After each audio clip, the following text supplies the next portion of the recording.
नुकतेच दिल्ली येथील जंतर मंतरवर नीट विद्यार्थ्यांच्या अनुषंगाने परीक्षेमध्ये झालेल्या गैरव्यवहाराबद्दल मोठे सामाजिक आंदोलन झाले आणि ते आंदोलन हे शिक्षण मंत्री यांनी राजीनामा दिल्यानंतर स्थगित करण्यात आले. परंतु ते आंदोलन स्थगित करीत असताना आंदोलनकर्ते आणि शासनाचे प्रतिनिधी म्हणजे मंत्री यांनी एक संयुक्तिक प्रेस कॉन्फरन्स घेऊन आंदोलनाच्या दरम्यान दाखल झालेले जे केसेस आहेत त्या केसेस मागे घेण्यासाठी चर्चा झाली आणि मागे घेण्याचे आश्वासन दिले. जर शासनाने म्हणजे सरकार पक्षातर्फे केसेस दाखल झालेल्या असतील राजकीय, सामाजिक, धार्मिक आंदोलनादरम्यान, तर त्या केसेस म्हणजे फौजदारी गुन्हे मागे घेण्यासाठी काय प्रोसिजर आहे. शासनाने वेळोवेळी GR सुद्धा त्या संदर्भामध्ये काढलेले आहेत आणि गुन्हे मागे घेण्याच्या अनुषंगाने सामान्य नियम काय असतात हे आपण पहिल्यांदा जाणून घेऊया. नमस्कार, मी आपला वकील मित्र ॲडव्होकेट कैलास नाईक. कायद्याचं म्हणजेच तुमच्या फायद्याचं बोलूया तुमच्या हक्काच्या कोर्ट कचेरी या यूट्यूब चॅनलवर.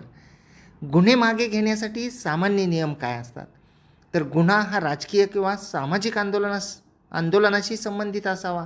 जसं की मोर्चा असेल, धरणे असेल, रस्ता रोको असेल, निदर्शनं असतील, सार्वजनिक हितासाठी ते आंदोलन असलं पाहिजे. दुसरी महत्त्वाची गोष्ट म्हणजे प्रकरण न्यायालयात आरोपपत्रासह ते प्रलंबितसुद्धा असू शकतं. शासन अशा प्रकरणांचा आढावा घेऊन माघारीचा प्रस्ताव म्हणजे ते प्रकरण माघारी घेण्याच्या अनुषंगाने प्रस्ताव पाठवू शकतं. गंभीर गुन्हे हे पात्र नसतात. साधारणपणे खालील प्रकारची प्रकरणे जी आहेत ती माघारी घेतली जात नाहीत.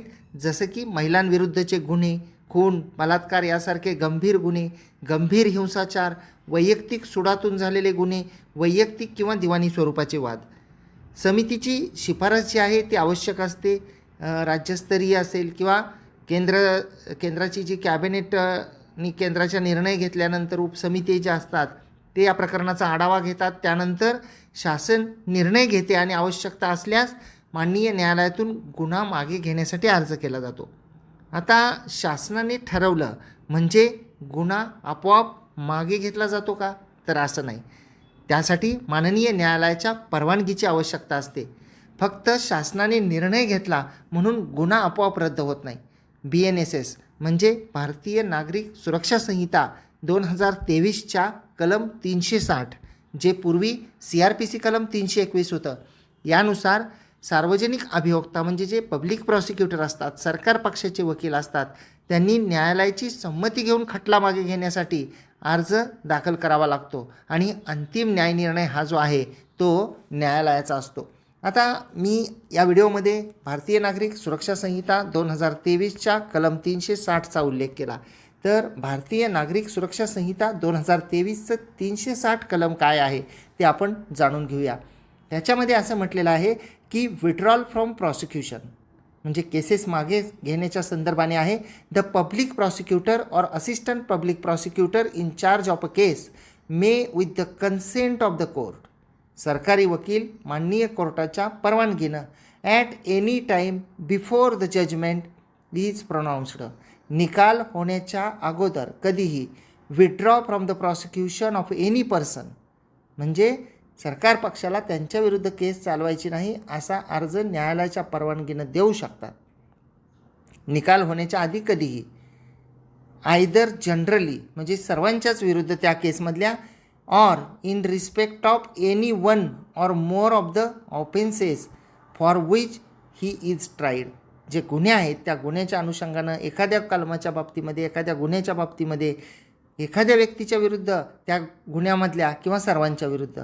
And upon such withdrawal if it is made before a charge has been framed.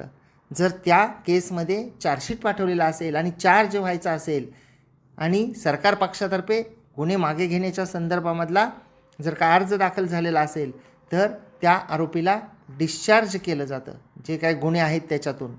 आणि त्याच्यामध्ये B आहे if it is made after a charge frame केल्यानंतर जर अशा प्रकारचा अर्ज आलेला असेल Wien under this Sanhita no charge is required he shall be acquitted in respect of the offence or offences. तर चार्ज झाल्यानंतरसुद्धा त्यांना जे आहे ते निर्दोष सोडता येतं.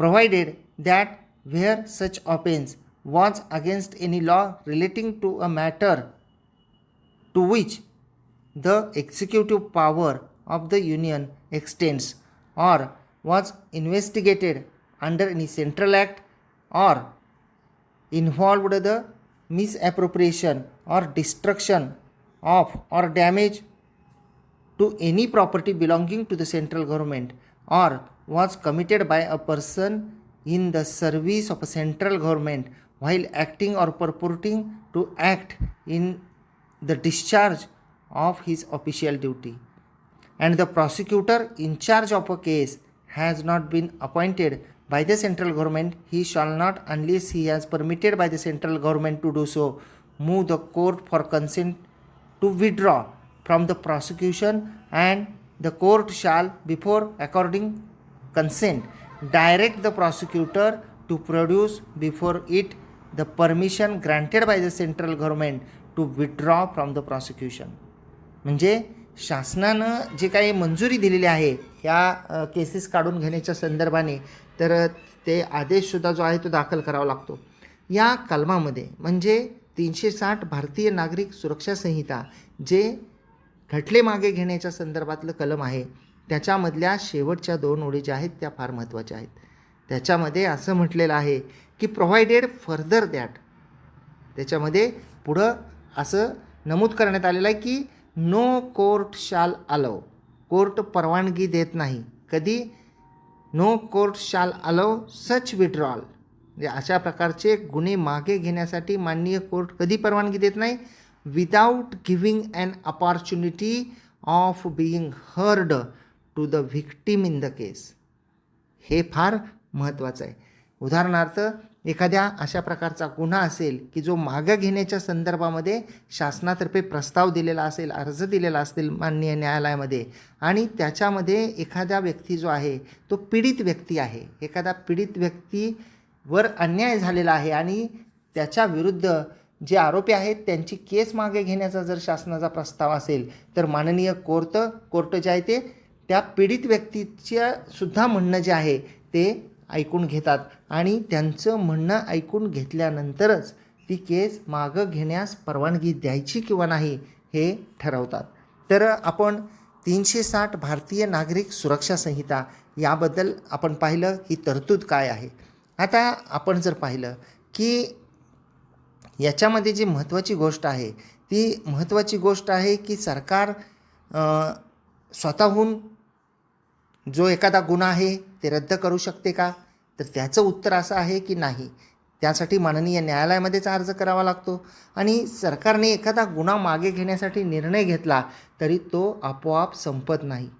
कारण जसं की मी आत्ता सांगितलं की PNSS म्हणजे भारतीय नागरिक सुरक्षा संहिता 2023च्या कलम 360 जे पूर्वीचं CRPCचं 321 कलम होता, त्यानुसार सार्वजनिक अभियोक्ता जे आहेत पब्लिक प्रॉसिक्युटर हे न्यायालयामध्ये अर्ज करतात आणि न्यायालयाची संमती मिळाल्यानंतरच खटला जो आहे तो मागे घेतला जाऊ शकतो.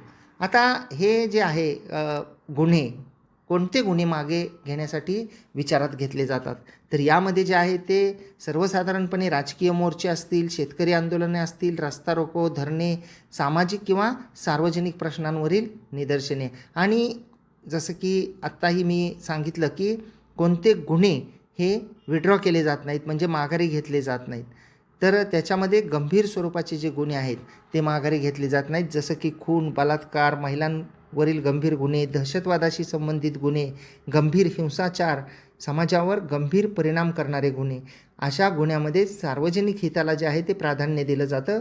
केस विड्रॉ करण्यास, तो जो गुन्हा आहे तो विड्रॉ करण्यास परवानगी दिली जात नाही. जेव्हा अशा प्रकारचा अर्ज सरकार पक्षातर्फे माननीय न्यायालयासमोर दाखल केला जातो त्यावेळी माननीय न्यायालय त्यामध्ये साधारणपणे कशाची तपासणी करतात, तर कोणकोणत्या बाबींची पडताळणी केली जाते, तर हा जो निर्णय आहे केस मागे घेण्याचा, विड्रॉ करण्याचा, तर तो सार्वजनिक हिताचा आहे का, कोणावर राजकीय दबाव तर नाही ना, आणि तो गुन्हा खरंच आंदोलनाशी संबंधित आहे का, हा खटला मागे घेतल्याने न्यायव्यवस्थेवर काही विपरीत परिणाम तर होणार नाही ना. त्यामुळे सरकारचा निर्णय हा अंतिम नसतो.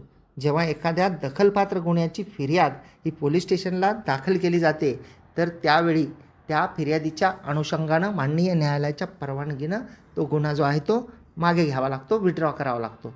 आणि सरकारचा अंतिम निर्णय नसतो. सरकार गुन्हे मागे घेण्याच्या संदर्भामध्ये अर्ज देऊ शकतात आणि अंतिम निर्णय हा माननीय न्यायालयाचा असतो. आता आपण जर पाहिलं तर ह्याच्यामधला निष्कर्ष एकच आहे की सरकार एकतर्फी गुन्हा रद्द करू शकत नाही. दुसरी महत्त्वाची गोष्ट, सार्वजनिक अभियोक्ता म्हणजे पब्लिक प्रॉसिक्युटर हे न्यायालयामध्ये अर्ज करतात.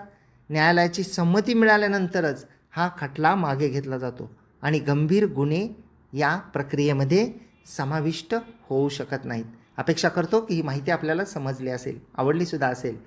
जर माहिती आवडली असल्यास, समजली असल्यास, आपल्या ज्ञानामध्ये काही भर पडली असल्यास, बऱ्याच वेळा आपण पाहतो की सरकार एखादा निर्णय घेतं आणि आपल्याला असं वाटतं की आता ती केसच रद्द झाली, तर त्याचं प्रोसिजर हे आहे हे आपल्याला पहिल्यांदाच समजलेलं असेल.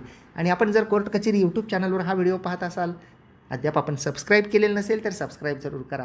बाजूचं बेल आयकॉनचं बटन दाबा म्हणजे व्हिडिओचे नोटिफिकेशन आपल्यापर्यंत येतील. आपण जर हा व्हिडिओ फेसबुक आणि इंस्टाग्रामवर पाहत असाल, अद्याप जर आपण आमच्या प्रोफाईल्स आणि पेजेसला फॉलो केलेलं नसेल तर फॉलो जरूर करा. त्या ठिकाणीसुद्धा लाईक आणि शेअर करा.